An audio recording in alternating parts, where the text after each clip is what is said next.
hoje é estacionamento do shopping, como o único patrimônio que nós temos da arquitetura de tijolinho do processo industrial.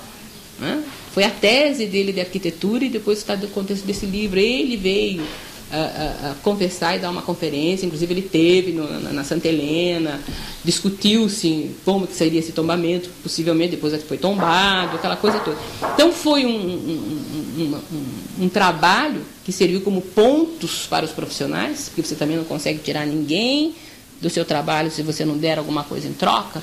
Então eles pagaram o curso, mas em compensação eles tiveram pontos para a vida profissional, porque ele foi reconhecido, e que durou 6 meses. E nós tivemos uma plateia cheia na Câmara durante 6 meses. Né? Inédito, como você acabou de usar. Né? Difícil você conseguir isso. E a gente conseguia com muita facilidade. Por quê? Quando o público descobre que você está fazendo uma coisa séria, eles respondem positivamente. Foi uma experiência muito boa em relação à sociedade que eu descobri. Quando você fala corretamente, quando você demonstra na prática que seu trabalho é um trabalho sério, as pessoas aprendem a acreditar em você e a resposta é quase que imediata. Quando a coisa perde o fio da meada, daí é outro departamento. Mas acredito que o grupo foi muito simpático e eu e Osmar, nós dois principalmente, tivemos a felicidade de resgatar isso. Né? E surgiu daí o museu, né? Está aí, com todos os seus altos e baixos. De vez em quando eu passo pelo prédio e falo, coitado do Gomes Leitão, né? Por que eu fui acordá-lo, né? Se eu tivesse ficado quietinho na minha casa, fazendo meu curso de pós-graduação em História Antiga, talvez eu não tivesse criado tantos problemas, mas foram problemas positivos. Né? Acredito que o simples fato de você estar aqui se preocupando com isso para uma monografia de graduação já é tão positivo. Estou colhendo novos louros daquilo que eu plantei lá atrás. Isso para mim é ótimo. Né? Mas quais são as suas inquietações? E com relação ao coronel João da Costa Gomes Leitão, como foi esse despertar que você citou agora? Do Gomes Leitão? Veja bem, na realidade, a figura do coronel foi uma. Né? Nós centramos na casa do coronel porque o patrimônio é uma peça histórica. Né? Na realidade, é o edifício, né? É a edificação que está ali falando por si só. Né? Ela conta a história de uma época de requinte, de uma época positiva, de glória, de uma época de uma figura da sociedade que tinha um destaque muito grande, embora não tivesse um destaque político, porque ele era contra a filosofia do monarca da época, porque ele era um escravocrata e Dom Pedro não era.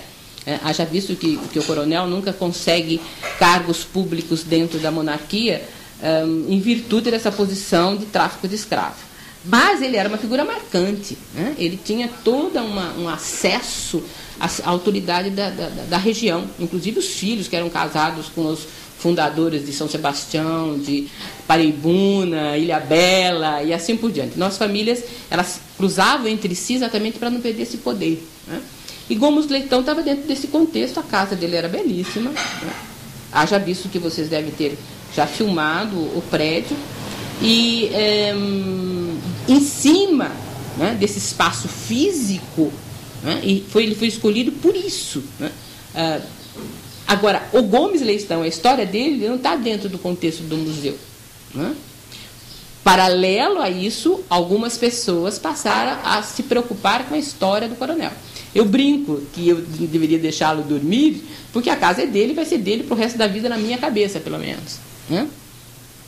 Eu tenho a impressão que qualquer pessoa que entra no museu deve respirar isso. Né? Não sei se você se pergunta assim como uma historiadora. Né? Você faz na Univap, né?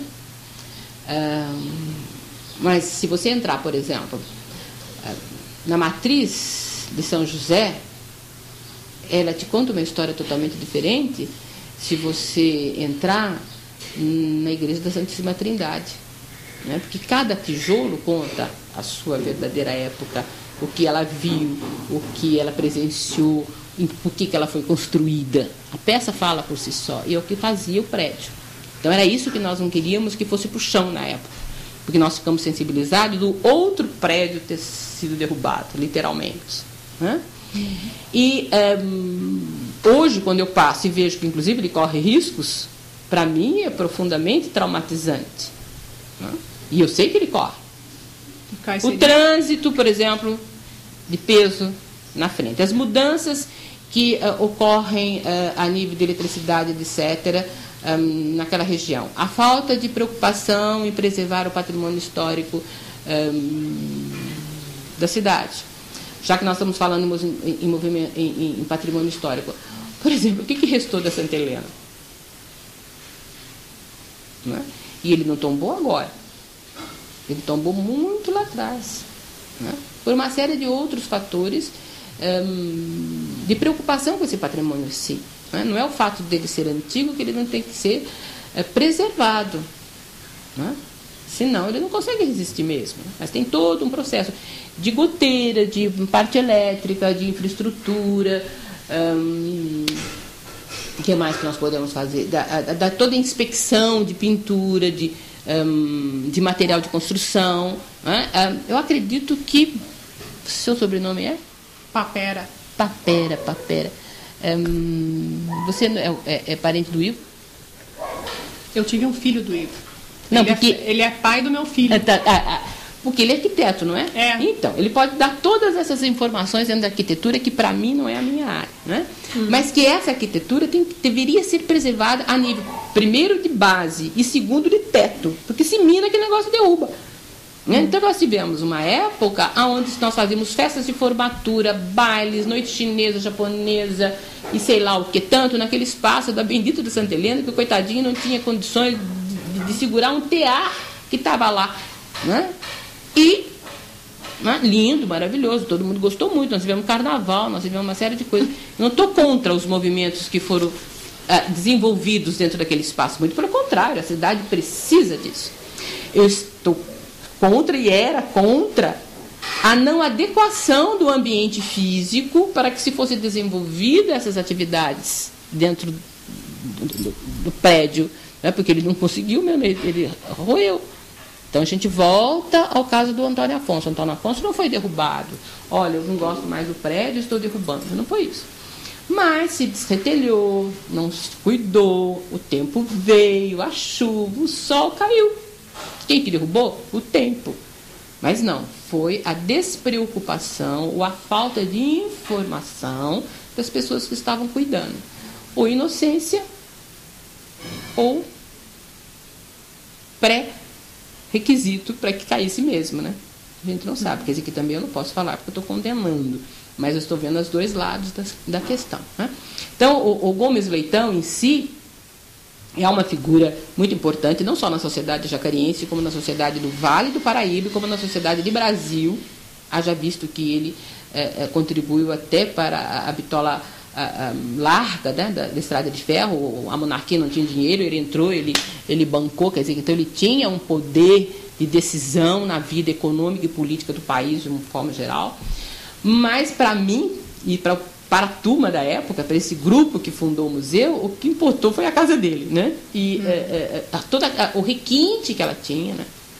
O objetivo que ela possui até hoje, o que ela representa enquanto aquele prédio que está ali, né? Foi um marco, né? de referência para Jacareí, né? De mudança, de força política, de arquitetura, etc. Então, nesse sentido, sim. Mas a figura do Gomes Leitão tem algumas coisas, mas não assim muito bem estudada. Aliás, uma nova tese. Daí você vai para o mestrado, vai falar de Gomes Leitão. Adivinhou? Não, eu tenho... Faz muitos anos que eu passei muito tempo longe de Jacareí, do Brasil. Mas antes de sair daqui, eu já tinha algumas pesquisas assim a respeito, né? E uma delas era sobre o Coronel. Inclusive, eu participei da inauguração do Museu da Antropologia em 1980. em 89 e... Não, 89. 89, tá. Quando ficou pronto o restauro, porque o museu teve mais de uma inauguração, né? Eu brinco que ele foi tão reinaugurado que ele está muito parecido com o contexto do Brasil, né? De novo, que bom, né? Então. E aí, na inauguração de 89, nós apresentamos uma peça, tinha um grupo de teatro amador, e nós apresentamos dentro do museu, na inauguração, uma peça com todos esses personagens, né, os atores sociais da época, que era o coronel, os filhos e as filhas do coronel, os escravos e tudo mais. E eu já tinha um interesse muito grande a respeito do coronel. E, inclusive, atualmente, eu ainda ouço pessoas ligadas à área de história e de pesquisa dizendo que era um escravocrata e só, né? Se limitam muitas vezes se limitam, né? Tenho ouvido nesses últimos dias, inclusive, que peguei um pouco mais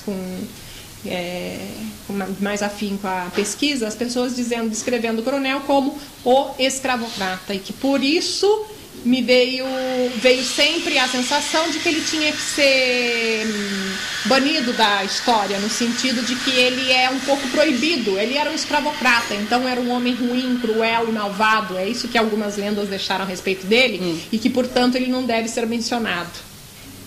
É essa a conotação que já se tinha e que eu tive ultimamente.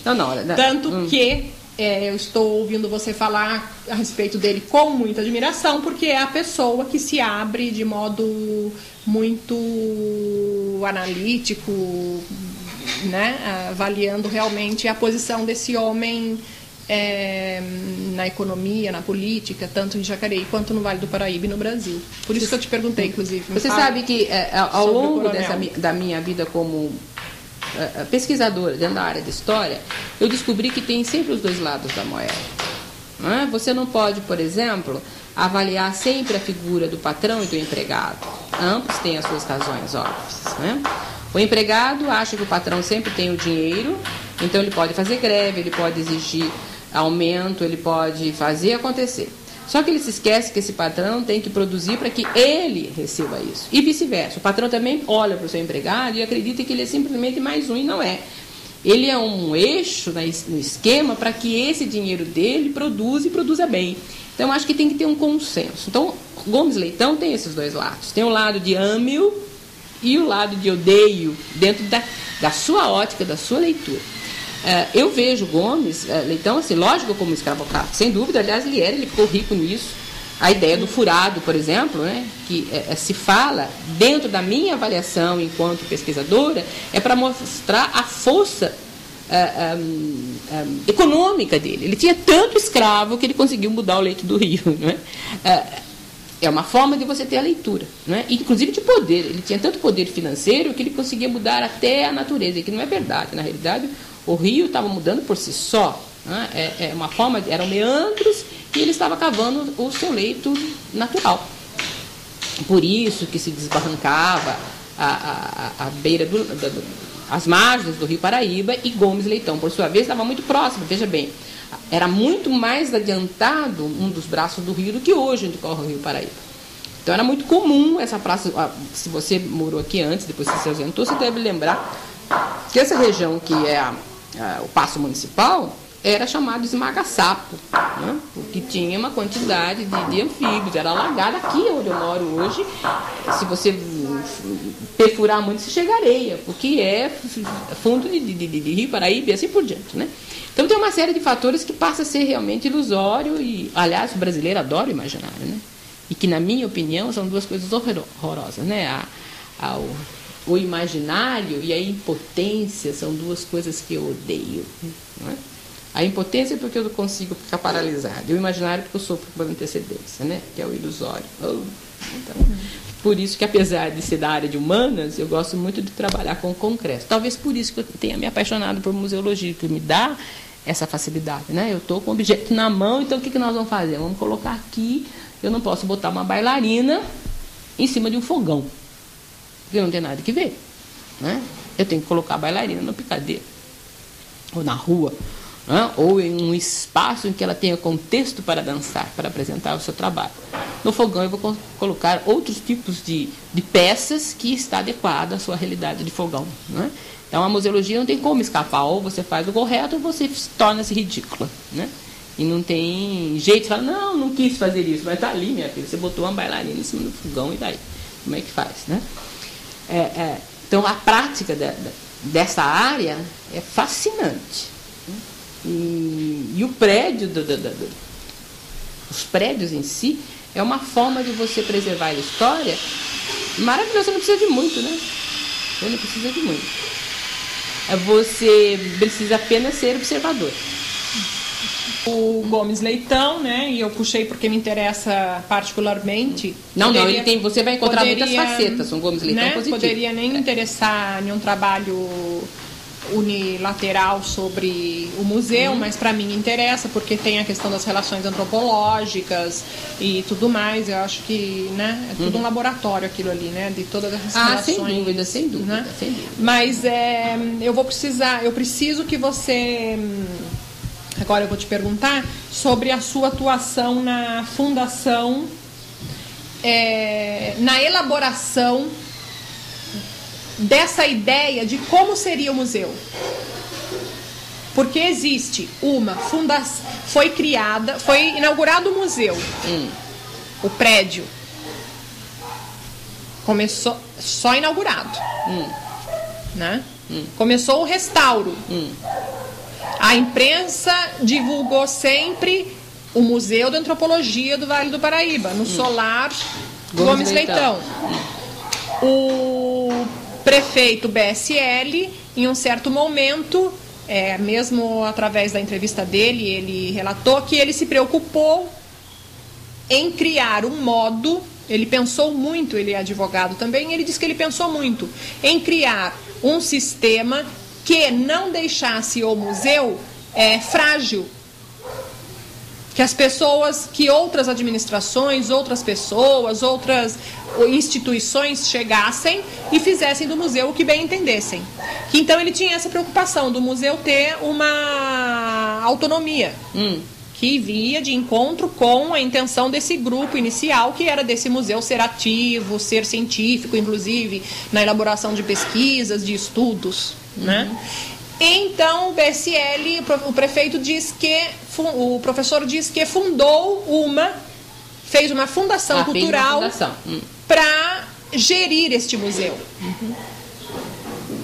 Aí eu queria que você me falasse sobre isso, se você acompanhou esse processo, essa ideia dessa elaboração, que deveria ser uma fundação cultural, e se você acompanhou também depois o que sucedeu nos próximos anos com relação a essa fundação cultural e ao gerenciamento do museu. O que aconteceu com o museu depois? Se você acompanhou. Bom, então ou se não acompanhou. A nível de fundação em si, quando nós fomos entrar em contato com a prefeitura, nós já fomos com a ideia do que queríamos, né? Que era, tanto que eu disse a você no primeiro momento que nós tínhamos a ideia do Museu do Homem Americano, depois se tornou o Museu de Antropologia do Homem Vale Paraibano, depois o Museu de Antropologia do Vale do Paraíba e acabou sendo do Vale Paraíba Paulista, né? Porque chegamos à conclusão que era impossível montar um esquema tão amplo como o do Homem Americano. Por outro lado, chegamos também à conclusão que não teríamos suporte para fazermos pesquisa da antropologia física. Então, nós partimos para o Museu de Antropologia do Vale do Paraíba, cultural. Porque o resgate cultural do comportamento desse homem no espaço paulista, nós poderíamos fazer. Teríamos embasamento para isso. Porque não teríamos pessoal técnico, né, para nós fazermos as escavações, um levantamento de todo esse material antropológico, vamos dizer assim, não é? Arqueológico, para desenvolver a parte física. Primeiro passo. Então, nós voltamos para um aspecto cultural. Todo o artefato, tudo aquilo que o homem vale-paraibano nos deixou ao longo desse período. Desde o aparecimento do primeiro objeto, nós temos alguns vestígios disso a nível de antropologia física, mas nós sabíamos que não tinha como levantar tudo isso, né? Jacareí, São José, Aparecida, Guará, tem todos esses sítios arqueológicos e que estão aí, inclusive, a serem estudados. Mas nós sabíamos que não tínhamos parâmetros, não tínhamos condições para um suporte de profissional qualificado para que dessemos